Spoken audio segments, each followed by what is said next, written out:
Hello and welcome back to another episode of the Sheffield Wednesday Let's Play. Right, we have some housekeeping to attend to. First of all, transfer business at the end of the January window. I've clicked on the wrong button because transfer activity and history means the same to me. So in terms of outs, we didn't have too many in January. As you can see, these are all duplicate loans. So like Perry Ridge was already on loan at Southend. We accepted a bid, but because we accepted a bid, he came back to go back. So, like, Emery and Fury went both back to their clubs. Jayden McDonald came back, and he went out on loan to Germany with Karlsruhe.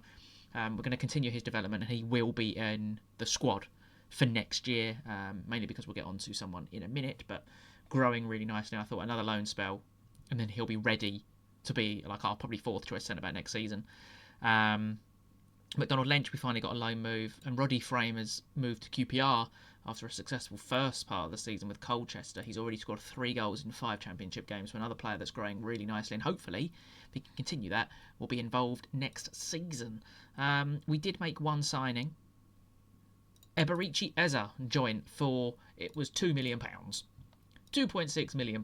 He's barely played for Arsenal, and to get him for £2 million, I think, at 30 years old, he's got a contract for near enough 18 months, so he shouldn't decrease too much. That's what we're hoping for anyway. Adds experience, both feet, really good technicals and mental stats, so hopefully he can just add a bit of experience and more depth to the squad. The one player we're really trying to get done, and as soon as we get our end of season buzzes, is Echeverri. There's a 27 million clause in there, and I tried to buy him. He does sign a contract, which is great, but we obviously don't have the money. So at the moment, we're just waiting for the next season's budgets to get released, and we're just going to spend it. I mean, he's been so good for us. 8 goals, 6 assists from 22 league starts. It's been absolutely outstanding.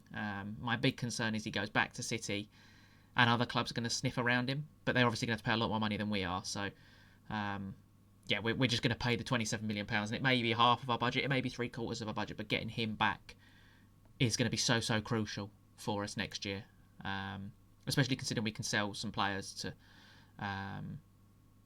for basically stuff to happen. In terms of the reason that McDonald would be the fourth choice, Amenda is moaning again that he's not playing enough football. He is a fourth choice centre back, has still played 15 Premier League games and is still moaning, so he won't be here next year, which does allow Frank Mayle to become the centre half for the rest of the season. We've obviously still got Cliver as well, so Mayle will still be fourth choice, and then we've got Rattan Dwight as well, so we're pretty covered in centre half, so he won't be playing for the football club for the rest of the season, which is fine by me. In terms of fixtures then, there's been a lot happening off camera since what did you last see? The 2-1, we had a really good performance and a terrible one. I think it was the West Ham and Forest games in December. So we followed that with a 2-1 win at home to Brentford. Chukwuemeka and Garcia Pascal, who's actually been quite good when he's played, but barely had the opportunity. 2 goals in 3 Premier League starts. So when he gets the opportunity, he seems to score. In a 2-1 victory for us after Balogun gave Brentford the lead. We then followed that with a 2-1 away win at Leicester. Chukwuemeka getting 2 either side, which gave us a 2-0 lead, and then Ruben Neves scored a penalty to set up a nervy end. But we managed to hold on, and we completed an excellent Christmas period with a 4-2 win at home to Wolves. Ethan Galbraith with 2, Garcia Pascal scoring again, and Leonard Maloney making sure of the victory in the final minute. And you can see Amenda's playing all these games. We then played Sunderland in the Cup. We fully rotated the side, and we managed to win 4-2. Echeverri got a hat-trick. Latika scored 1. Adingra and Yates scoring for Sunderland. We then played Manchester United. We put the bigger players, I use that in inverted commas, back in. And we had a 0-0 draw and followed that up with a 1-1 draw away at Everton. So 2 away games in the trot. Latika scored before Tieno Barry equalised. We then had Ipswich Town, who at the time were in the bottom 3. Bozovic scored first, and then Jaden Philogene scored late in the 82nd minute. And it looked like it was heading for a 3rd draw in a row before Latika scored his 11th goal in 19 starts. So he's growing really nicely, so I'm really happy with how the squad's looking. We then played the first leg of our semi-final against Aston Villa, and we managed to win 4-2. We were 4-0 up after 66 minutes, and you're thinking, right, shut up shop, let's just win this game 4-0 and we've got a pretty easy round to the final. But no, we've conceded 2. Amadou Onana and Alvaro Montaro, setting the game up for a really interesting second leg as we have to travel to Villa Park, and that is the second part of today's episode. And then we played Newcastle, who are just behind us in the Premier League table, and won 3-1. Litika, Amenda and Echeverri scoring the goals in a 3-1 victory. So in today we've got the FA Cup against Bournemouth and a Carabao Cup second leg against Aston Villa. I want to show you the cup games. I'm trying to show you like the whole squad.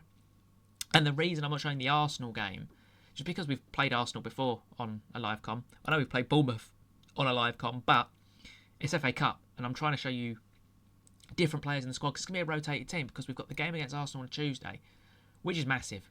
If we look at the Premier League table, that's the FA Cup table. We don't want the FA Cup table. I've literally clicked Premier League. We're 5th, 14 wins, 6 draws, 5 defeats, level on points with Arsenal, 1 point behind third place Chelsea. The top 2 are away. We're 7 points clear of 6th placed Newcastle and 7th place Nottingham Forest. Then you've got Liverpool further back by 14 points in 8th. There is a real opportunity here to at least finish 7th and be in a European competition next season. So that's the aim. We're going to be doing the cup games against Bournemouth now. So let's get into this game. We're obviously going to pick a completely different team because the Arsenal game is massive. So we're going to pick a full rotation of a squad. So Bender, Cliver, Amenda will probably have to play. Is Ratanjwat available? Where is he? Yeah, he can play. I'm not even going to bother with Amenda if he doesn't want to be here. So Mayo, that'd be harsh on Mayo though, so Cliver has to play on the left. We're not playing like our kids on opposites. Oh, he's left-footed, Ratanjwat, so he can play on the left. That's fine. And then it'll be Teroué and Page in the middle, Balde on the right, Gelabert, Eza will get his first start for the club, Tremoni, and then why the hell is Habib Diarra up front? Garcia Pascal will play up front. We still need some players on the bench, to be fair. Like, if it all goes wrong. Like, I know full rotation, but come on. We still need certain players on the bench to be able to change the game for us if we need to.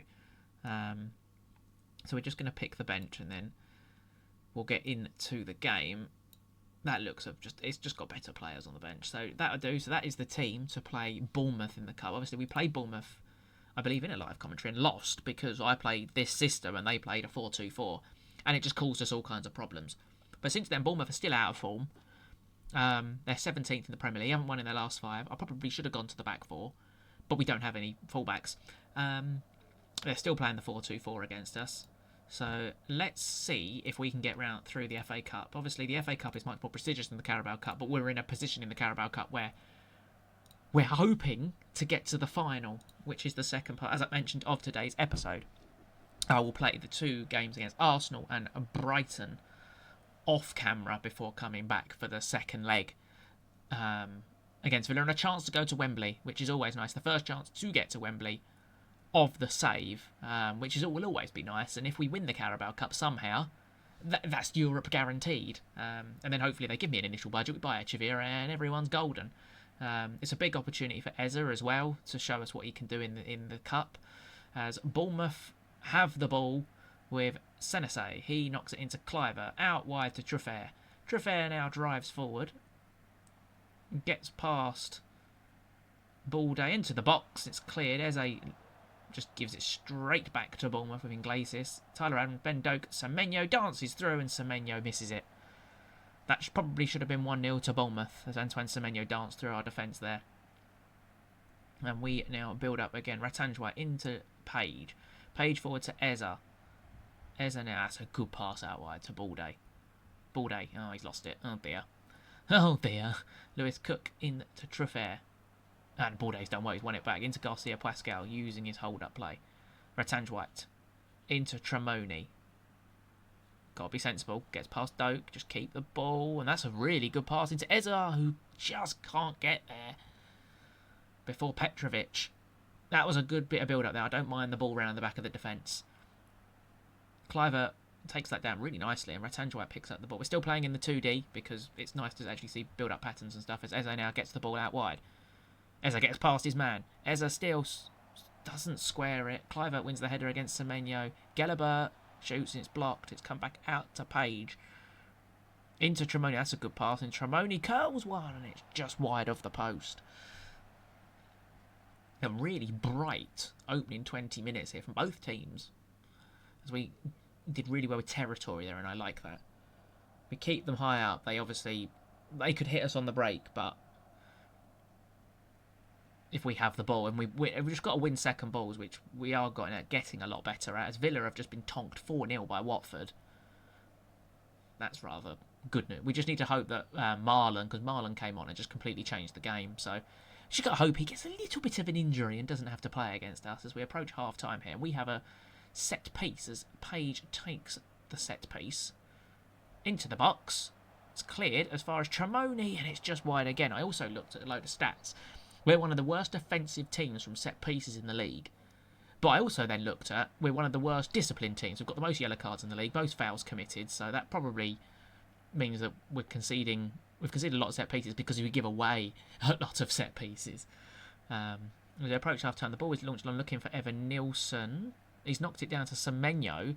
Doak now has the ball driving into the box. He squares it across and it's cleared really well. Garcia Pascal. Oh, it's offside anyway. We've got a free kick. And that's the end of that highlight. That was a pretty pointless highlight again as the offside flag is raised. And that is half time. It's 0-0. Neither team, well, there's been one shot on target. As Balde wants to come off with a tight thigh. He gets a lot of sort of tight muscles, he does. So he will have to come off. We'll try and get him through to about 55, then we can make 2 subs as Page takes the corner. Eventually into the box. We don't score many corners. The ball's come out to Tremoni again, drives one. He's deflected off the post. And Frank Mayo, he scores his first Sheffield Wednesday goal. It's a big moment for the young centre-back. Big moment. With Amenda not playing for the football club for the rest of the season, it's up to Mayo to stake a claim to be the 4th choice centre-half. Maybe even 5th. Well, it might be 4th or 5th. We've got Jayden McDonald coming back next year as well. So it's between him and Mayo. One of them will go out on loan again as Eze now drives forward into Garcia Pascal, who goes for a goal, and it's a good save by the goalkeeper. As we're now going to bring Balde off because we can't risk injury. Chowner will come on. And I think that's probably the only change we'll make at the moment. We will only make the one. I think star ratings are also... I don't know what you think about star ratings, but I think they're pretty pointless. Obviously, it gives you... Potential is good, because it shows where they can grow. But current ability, it's like... It's a bit deceiving. Like, you look at the stats of some of our centre-halves, and they're like 2 stars, but they're really good centre-backs. So, sometimes I think it's important to ignore them. As we approach the 70th minute mark, it's been a pretty boring second half, but we have the all-important lead at the moment. Heading into the final 15 minutes, we are going to make a couple more changes, as Cadamartri will come on up to lead the line. Ethan Galbraith will also come on for Gelabert. They're the only 2 change. No, I'm going to bring Diarra on as well for Page. There, so we made it. That brings us to 4. I don't know what's happening on the screen, as there's a complete glitch on the screen. Who knows what's going on? As Petrovic has the ball. Evan Nilsson, we've won first contact, and Galbraith wins second. Outward to Chowner. He now drives at the Bournemouth defence. Gets past 1. Gets past 2. He's going to shoot, and he's missed. Of course, they always go wide. Realistically, normally they always go wide on this game. On into run to the byline, cross. That's what I want, but it rarely happens. The Bournemouth have not even had a shot in this second half. We've been excellent. It's into the final 5 minutes of the match. Can we get through? We're a really good team this year. We really are. And we've just got depth. So we head into the final 5 minutes of injury time. We should be winning this now. We should hold on. The Bournemouth had 2 shots in the last minute. And that's game, set and match into the next round of the FA Cup. Lovely stuff. A 1-0 victory. Another clean sheet as well. We do get quite a lot of clean sheets as well, as Eze makes his debut. Frank Mayo gets his first goal. I have put in a couple of requests to the board to try and get Echeverri done. They are unwilling to do something. I don't know what this is. I'm guessing this is to do with the wage budget. Oh, coaching course. We don't believe that it would be beneficial for me to undertake a coaching course, so that's not happening. So yeah, that's a good performance. So we will now go and play Arsenal and Brighton off camera, and come back for the second leg against Villa. It's time then for the second leg against Aston Villa. I almost think we need some dramatic music for this type of game. Baldy injured, Eze cup-tied, Mail cup-tied, Bozovic suspended. And the decision is, obviously, we're winning 4-2. Do I change the system and play a back four and try and be more solid? It's not something we've often done this season, try and be more solid. But I think it's the way forward, to be honest. I really do. Just for this game, I think it's more sensible to be solid. And it's really annoying. They don't ever put the bench in order. It really annoys me. So I think we're going to have a fullback on the bench. We're going to have to. Tremoni needs to be on the bench. So I think we go with this team. Gellerbert's not the best off the left. So we'll play Echeverri out there. So we'll play Penders, Beraldo, Cliver, Ogbu, Galbraith, Diarra, Chukwuemeka, Tachowna, Gelabert, Echeverri and Letika. That'll be the team. And how do I do opposition instructions for the next game? There we go. Apply all advice. There we go. Right. This is it then. A chance to go to Wembley. A really big chance. Please. FM gods, don't screw us over, is all I'm going to say. They've made 8 changes to their side. Marlon starts and Gessen starts. I think Gessen's really good on this game. He always does well against me. Really well-rounded. Really well-rounded. Right then. Let's go then. This is it. A chance to go to Wembley at Villa Park. This is Villa's last chance after being knocked out the FA Cup as well. We've changed shape. You can tell how in I went for the back three this year because Galbraith and Beraldo are our fullbacks. Echeverri does well there and intercepts the ball, drives forward, knocks it into Tachowna, looking for Gelabert, who gives up. Matson knocks it back to Vitek, who looks for Marlon and finds Marlon because Beraldo was too slow to anticipate that as Marlon drives into the box in the opening 4 minutes. Why is the left centre-back not coming out to close that down? He just let him drive. And it's a good save by Penders. I really wish Shouts was still in this game. Like, you kind of just sit here and you scream at a screen. You always need to, like, just have a button you can push to be annoyed. But you kind of just sit here. In games, you can't, like, you don't have pass maps. I've said it before. You don't have a lot of things that just make it really intuitive at the moment. So, it is a little bit frustrating. It's no lack of immersion, I think is the word, that we're looking to use as Marlon loses the ball to Beraldo, who does well. Chukwuemeka into Diarra. Diarra into Echeverri. Look left. Oh, he's going alone anyway. Echeverri into... Oh my God, he's gone for goal and it sends over the bar. Oh, I thought he was trying to cross that. And I thought Letika was going to get on the end of it. We're snuffing out Villa so far, which is fine. Or stifling, I think. It's not stuffing. As we head past the 25-minute mark, with the score still at 0-0. I think maybe over the summer we're going to have to buy a left-back and a right-back that can play there if needed. I know Galbraith can do it, but if we're in Europe, we're going to need players that can fill when we have to change the system to be a bit more productive, shall we say, as Watkins drives into the box and goes for goal and it flies past Pender's goal. Just for games where we need to be a bit more solid, because obviously the 3-2-5 is extremely attacking.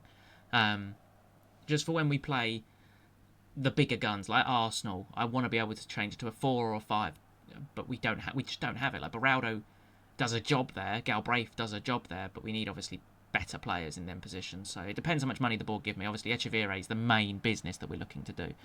There's Guendouzi and Latika's in. He's won the ball off the defender. He's sort of in.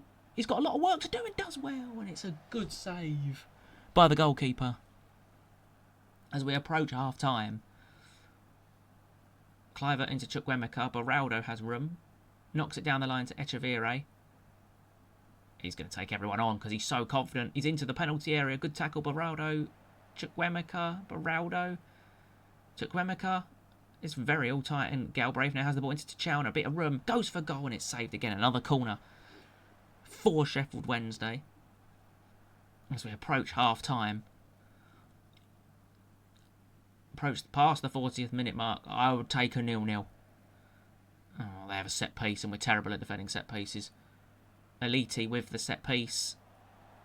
With Beraldo clears. Montaro. Marlon. Montaro. Just wide of the post.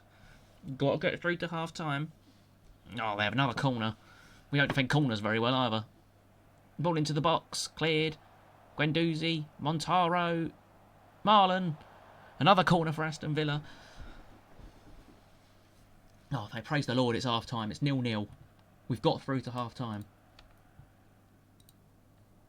We have been very poor.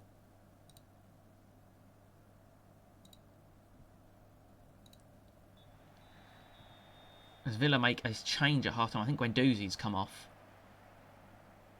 He has for Onana. The first goal in this game is crucial. And if they get it, squeaky bum time. Marlon. Oelman, Elite. There you go. There's the outball for them every time. Watkins. That way to Marlon. Into the box. It's deflected and it's Watkins at the back post. It's 1-0 Aston Villa. 4 minutes into the second half. Everyone's concentrated and motivated. Yes. At half time and they've conceded immediately.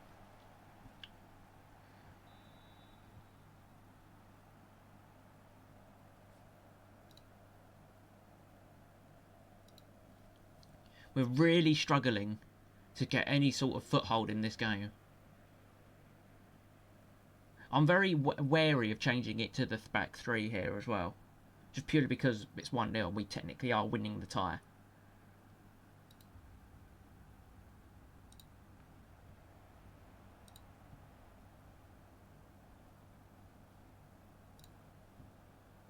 I think we just need to be a bit more... Be a bit more of bastardry, I think I'm going to use that word. Yeah. Obviously, we're playing a lot higher.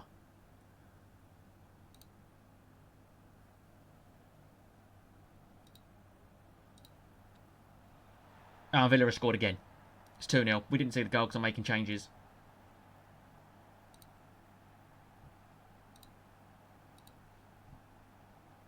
But it's 2-0 to Aston Villa. I have no idea who scored.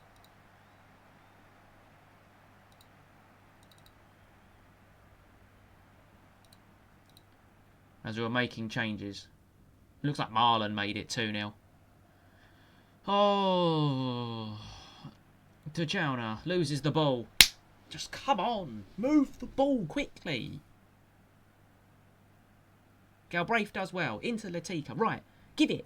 Gellerbert's in. 1-on-1 with the goalkeeper. And he's missed.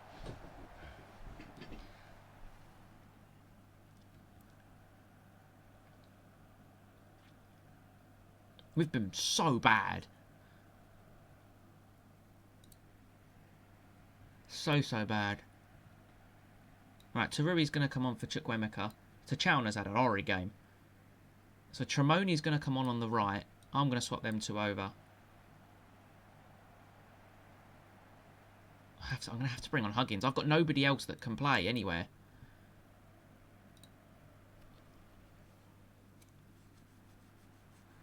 "15 minutes to go. We've basically just settled, we're going to go to extra time.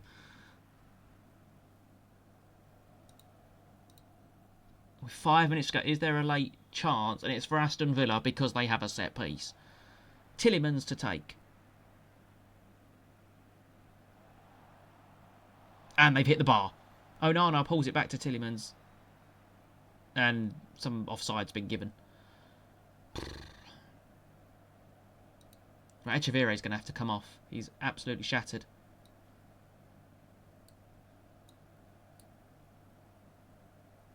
Galbraith's just going to have to play on the right. He's going to have to just do it. I'm pretty sure that man can play anywhere. 5 minutes of injury time then. Galbraith has the ball on the right-hand side. Ogbu. Huggins. Teruei into Diarra. He's lost it. Huggins wins it back though. Can he just find the one pass? Galbraith into the box. It's cleared to Beraldo. Tremoni. Goes for Golatika. It's in. It's an own goal. Right, defend for your lives. Defend for your lives. Elite has scored an own goal in injury time. I shouldn't celebrate because we've lost and we were terrible. But Sheffield Wednesday are going to Wembley. We don't deserve to. But we've done it. Villa were outstanding. We were terrible. But we're in the final. 5-4 in aggregate. A bit of drama at the end. And we are in the Carabao Cup Final. Get 25 grand for that. Get more for winning like an FA Cup third round game. Who do we play? Because that'll be the next episode, because that's the end of February. When is the Carabao Cup Final? Some point in March, isn't it? There it is. So that'll be the next episode. The Carabao Cup Final against Arsenal, who have tonked us every time we've played them. Marvellous. I've only scored the 3 goals against them. So I'll play Leeds, Liverpool, Leicester off camera, and it'll be a one-off, just a one-game episode against Arsenal. The Carabao Cup Final. Wow. And we'll just quickly look at the league table again. Arsenal are the team directly above us. 51 points. We're actually level on points with them. They just score a hell of a lot more goals than us. And it all depends what Newcastle do in their game in hand as well. Because we're 7 points clear. With 11 to go, there's a chance for us to win a cup and get into the Champions League. So if you have enjoyed that bit of drama, make sure you leave a like and subscribe. And I'll see you all for the cup final.